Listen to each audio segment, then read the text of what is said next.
One of the biggest challenges of modern life is information overload.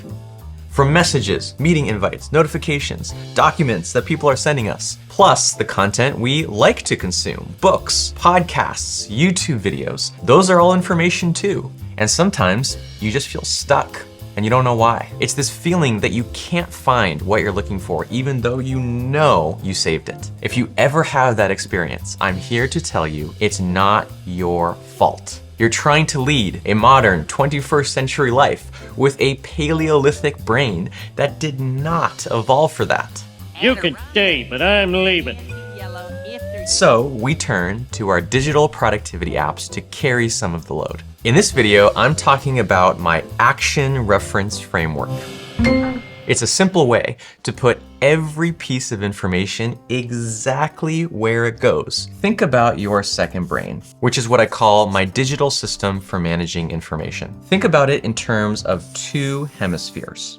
Just as your biological brain processes information differently in the two hemispheres, so does your digital brain. On the left, the more analytical side, we have action. Things you have to do, like tasks, to-dos, and meetings. On the right, the more free-form creative side, we have reference. Things you want to think about, learn, refer to, and possibly incorporate into your work at some point in the future. This distinction between actionable information and reference information originally comes from David Allen's book, Getting Things Done. As information comes into your world, the first decision you'll need to make is a simple yes/no question. Is this something I need to do soon or not? For example, let's say a piece of information comes in, which is file taxes. Is that something that you need to do in the short term or just something that you're keeping for future reference? Clearly, something that you need to do. It's an action.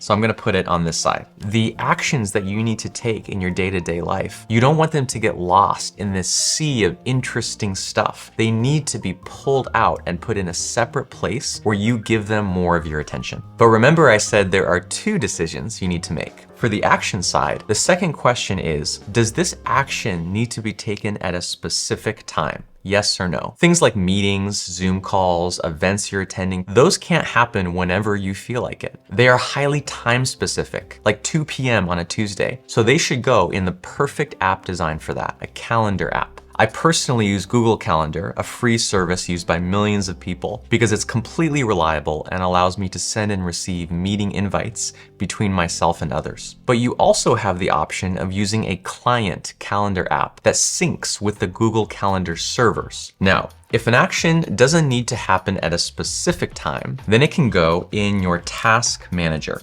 which is a fancy name for a to-do list app. I recommend starting with a free app like Apple's Reminders app or whatever comes built in on your devices. I've used a task manager app called Things for many years because it's beautifully designed, super fast and responsive, and makes it easy to save links to emails and websites. But now let's take the example of, say, writing a personal essay.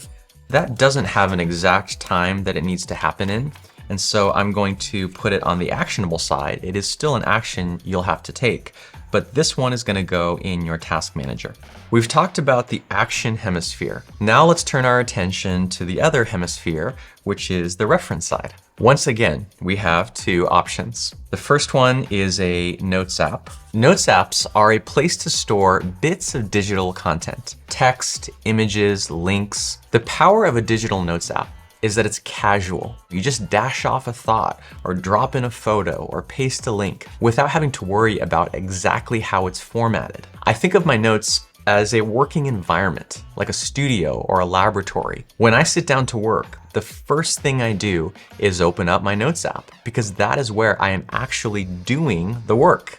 But not everything can go in a Notes app. There are a few kinds of content, such as a PDF or a file that's too large, or a shared document like a Google Doc, that should go in your general file storage instead. So for example, quote from a book. First question is it actionable or not? It's not actionable. And then between these two options, is it something that needs to be maintained in its current format, or is it very large? Not really, so it can go in the Notes app. Now let's take another example. Let's say you're doing some research and you save a useful PDF.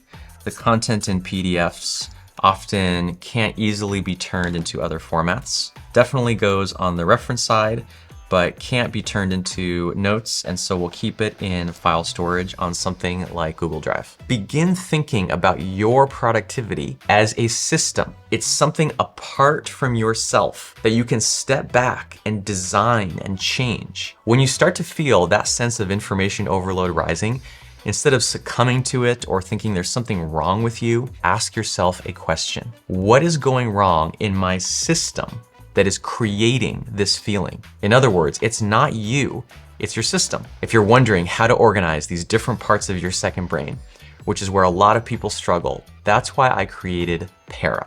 Para cuts across all 4 of these systems, giving you a single way to organize all information regardless of where it's located. Check out our Para series to learn more. I personally use Google.